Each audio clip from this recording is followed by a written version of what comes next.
c'est que le RWL n'est pas dangereux en lui-même. Je pense que c'est surtout la façon dont on l'utilise. C'est-à-dire que, en soi, le RWL, le fait de perdre 5% de son poids de corps en une semaine, si c'est utilisé de temps en temps, une fois par an, imaginons. À côté de ça, c'est 5 à 6% de poids de corps de perdu, mais pas 12%. À côté de ça, qu'il y a un protocole de récupération après la pesée qui est optimisé. Et donc, ça veut dire que cette RWL va être rapidement éliminée en quelque sorte après la pesée. Et qu'à côté, il y a vraiment le fait d'être conscient que ça ait des risques, etc.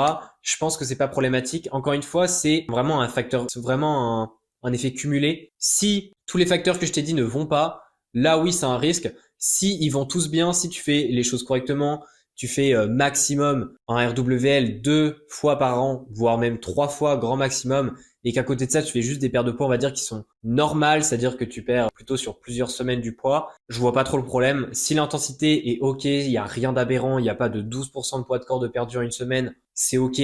Si tu as ce protocole après la pesée qui te permet de bien te réhydrater, c'est ok. Enfin, voilà, encore une fois, c'est une méthode qui est possible à RWL. Moi, je suis pas contre. Je tiens juste à mettre en garde que si c'est vraiment mal fait, si c'est vraiment mal utilisé, oui, ça peut avoir des répercussions à long terme, mais je suis pas sur l'avis que c'est totalement mauvais. Voilà, c'est une stratégie parmi tant d'autres. Pour moi, c'est pas la stratégie qui est mal en tant que telle, c'est juste comment on va la mettre en place et comment on va l'utiliser dans sa stratégie globale dans son sport.